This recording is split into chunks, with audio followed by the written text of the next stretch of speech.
بسم اللہ الرحمن الرحیم۔ کلاس سیکنڈ ایئر سویکس۔ آج ہمارا ٹاپک ہے قرارداد مقاصد۔ پہلے تو اسٹوڈنٹ میں آپ کو بتا دوں کہ قرارداد مقاصد اور قرارداد پاکستان میں فرق ہے۔ قرارداد پاکستان 1940 میں پاکستان بنانے کے لیے منظور کی گئی تھی، جو کہ جس کے آپ کہہ لیں کہ بنیاد بنا کر مسلمانان ہند نے پاکستان کی جدوجہد کی۔ اس کے بعد 14 اگست 1947 کو پاکستان معرض وجود میں آیا۔ تو پاکستان بننے کے بعد سب سے پہلا کام جو تھا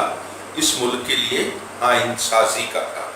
کہ ملک کا آئین کس طرح کا ہوگا، ملک میں کون سے قوانین جو ہیں وہ نافذ کیے جائیں گے۔ تو وقتی طور پر 1935 کے ایکٹ میں بعض ترامیم کر کے ملک میں نافذ کر دیا گیا اور نئے آئین کے لیے کوششیں شروع کر دی گئی۔ تو اس سلسلے میں 12 مارچ 1947 کو لیاقت علی خان نے یہ جو آپ کہہ لیں کہ آئین ساز اسمبلی میں ایک تحریک پیش کی اور مولانا شبیر احمد عثمانی نے اس کی منظوری میں اہم کردار ادا کیا، جس کو کہ ہم قرارداد مقاصد کہتے ہیں۔ یعنی 12 مارچ 1949 کو لیاقت علی خان جو اس وقت کے وزیر اعظم تھے کی تحریک پر آئین ساز اسمبلی نے ایک قرارداد منظور کی اور اس قرارداد کو قرارداد مقاصد کا نام دیا گیا۔ اس کا جو مقصد تھا وہ یہ تھا کہ ملک کا پہلا آئین جو ہے وہ کن بنیادوں پر استوار کیا جائے گا، ملک کو کس قسم کا آئین دیا جائے گا، ملک میں کس قسم کی آئینی اصلاحات جو ہیں وہ کی جائیں گی، پاکستان کے عوام کے لیے کس قسم کا آئین جو ہے وہ تجویز کیا جائے گا۔ تو بہت سی چیزوں کو مد نظر رکھتے ہوئے علماء اکرام اور دیگر کی رہنمائی کے بعد یہ بنیاد جو تھی یعنی قرارداد مقاصد جو تھی وہ منظور کی گئی اور اس پر جو تھا وہ منظور ہونے کے بعد اس پر عمل شروع کر دیا گیا۔ تو اس کے مین پوائنٹس جو تھے وہ یہ تھے کہ اللہ تعالیٰ کی حاکمیت، یعنی ہم نے پاکستان جو ہے وہ اسلام کے نام پر حاصل کیا تھا۔ برصغیر متحدہ برصغیر میں ہم نے اسلام کے بنیادی اصولوں کو اپنانے کے لیے جو تھا وہ پاکستان ایک نئی مملکت جو تھی وہ بنائی تھی۔ تو اس میں اس قرارداد میں بھی سب سے پہلی شرط جو تھی وہ یہ رکھی گئی کہ اللہ تعالیٰ کو قادر مطلق مانا جائے گا۔ اللہ تعالیٰ جو ہے وہ مقتدر اعلیٰ ہے اور اس نے جو دنیاوی اختیارات ہیں وہ منتخب نمائندوں کو عطا کیے ہیں۔ وہ نمائندے جو ہیں وہ ان حدود و قیود کے اندر رہتے ہوئے ان اختیارات کو استعمال کریں گے، یعنی اختیارات کا مالک جو ہے وہ اللہ تعالیٰ ہے اور عوام جو ہیں وہ اس کے نائب ہیں۔ دنیا کے اندر وہ اس کے اختیارات کو استعمال کریں گے اور اپنے جو معاملات ہیں وہ اسلامی اصولوں کے مطابق، یعنی جن چیزوں کی ہدایات اللہ تعالیٰ نے دی ہیں ان کے اندر رہتے ہوئے اپنے اختیارات کا استعمال کریں گے۔ مقصد کیا ہے کہ اللہ تعالیٰ کی ہدایات جو ہیں وہ قرآن و سنت میں موجود ہیں، قرآن و سنت کے مطابق جو ہے وہ اپنے اختیارات کو یہ نمائندے جو ہیں وہ استعمال کریں گے، یعنی مقتدر اعلیٰ کی حیثیت جو ہے وہ اللہ تعالیٰ کی ہے، بندہ جو ہے وہ زمین پر خدا کا نائب ہے اور دنیا کے تمام معاملات یا اختیارات یا حکومت جو ہے وہ اللہ تعالیٰ کی عطا کرتا ہے۔ دوسرے نمبر پر آ گیا سیکنڈ ہیڈنگ جو ہے وہ ہے اسلامی اصول۔ تو اسلامی اصولوں کے حوالے سے قرارداد مقاصد میں ان چیزوں کو مد نظر رکھا گیا کہ پاکستان میں اسلامی اقدار کو فروغ دیا جائے گا، جمہوریت، آزادی، مساوات، رواداری اور معاشرتی انصاف کے اسلامی اصولوں پر عمل کیا جائے گا۔ یعنی اسلام نے جن چیزوں کی پابندی فرمائی ہے معاشرے کے اندر رہتے ہوئے جن چیزوں کو اپنانے کی طرف حضور نبی کریم صلی اللہ علیہ وسلم کی احادیث کی روشنی میں اور قرآن و سنت کی روشنی میں وہ اصول معاشرے کے لیے اپنائے جائیں گے جو ہمیں خداوند کریم نے جن کی ہدایت فرمائی ہے۔ نمبر 3 آ جاتا ہے اسلامی طرز زندگی۔ تو یہ مین مقصد جو تھا وہ یہ تھا کہ جس مقصد کے لیے ہم نے پاکستان بنایا ہے،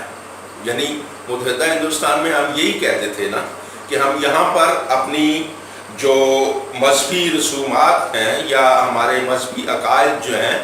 وہ ان کو بہتر طور پر ادا نہیں کر سکتے، ہمارے اوپر مختلف قسم کی پابندیاں ہیں، تو ہم اپنی مذہبی آزادی کے لیے ایک ایسی ریاست چاہتے ہیں جس میں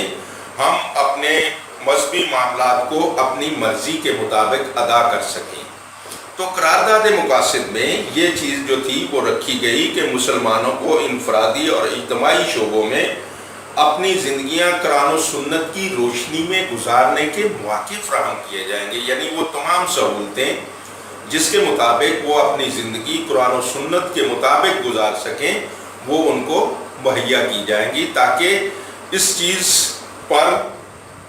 تمام عالم اسلام کے اندر مسلمان قوم جو ہے وہ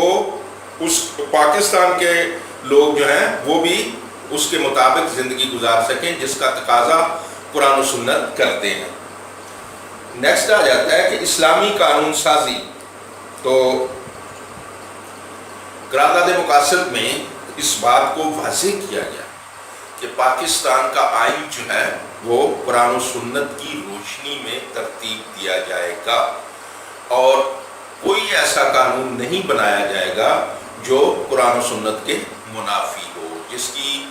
قرآن و سنت سے نفی ہوتی ہو، ایسے قوانین ملک میں نافذ نہیں کیے جائیں گے،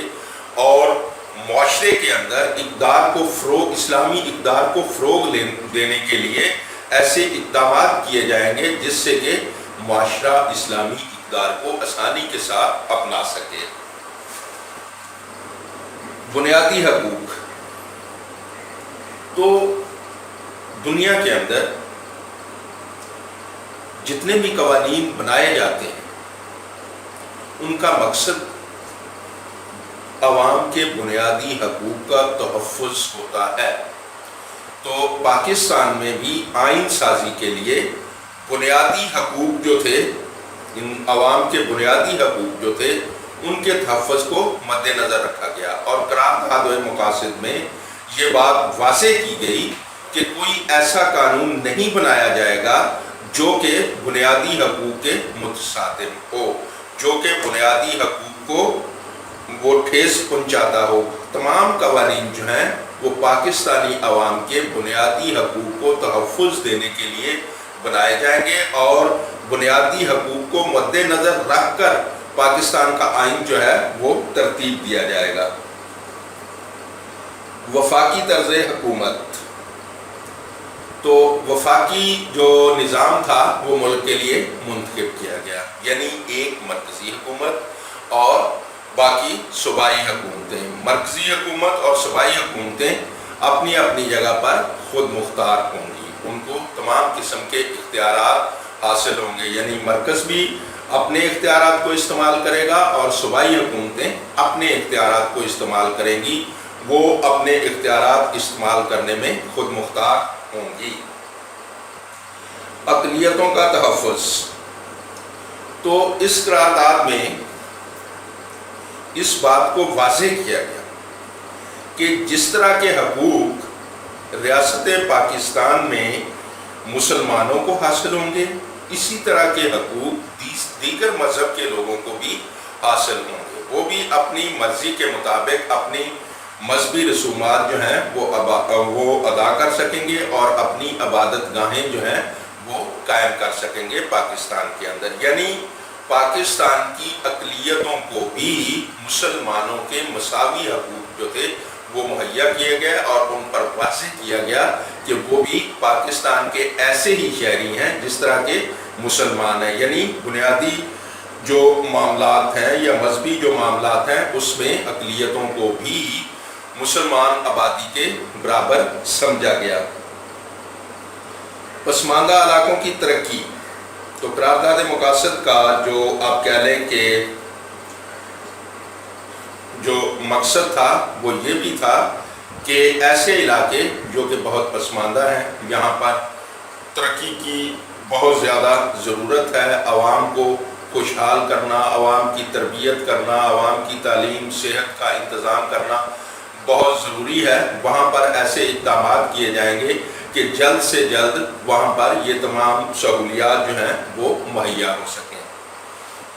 عدلیہ کی آزادی، تو کوئی بھی آئین اس وقت تک اپنے ثمرات بہتر طور پر مہیا نہیں کر سکتا جب تک کہ عدلیہ اس کی محافظ نہیں ہوتی۔ تو قرارداد مقاصد میں بھی اس چیز کو مد نظر رکھتے ہوئے عدلیہ کو آزاد اور خود مختار ادارہ قرار دیا گیا، اور اس پر کسی قسم کا کوئی دباؤ جو تھا وہ نہ ہونے کی یقین دہانی کرائی گئی۔ سپریم کورٹ کو ملک کی اعلیٰ عدالت جو تھا وہ قرار دیا گیا، اور وہ اپنے معاملات میں آزاد و خود مختار اس کو بنایا گیا۔ دفاع پاکستان، تو پاکستان بننے کے بعد ہم دیکھتے ہیں کہ ہندوستان نے ایسے حالات پیدا کیے جس سے کہ پاکستان کی سالمیت جو تھی اس کو خطرات لاحق ہونے لگے۔ تو قرارداد مقاصد میں اس چیز کو بھی مد نظر رکھا گیا کہ پاکستان کے دفاع کے لیے مؤثر اقدامات کیے جائیں گے اور ان کو آئینی تحفظ دیا جائے گا، آئین کے مطابق ان کو ترتیب دیا جائے گا تاکہ پاکستان کے دفاع کو مضبوط اور مربوط بنایا جا سکے، کوئی دشمن جو ہے اس کی طرف میلی آنکھ اٹھا کر نہ دیکھ سکے۔ تو یہ تھا آج کا ہمارا ٹاپک، یعنی قرارداد مقاصد۔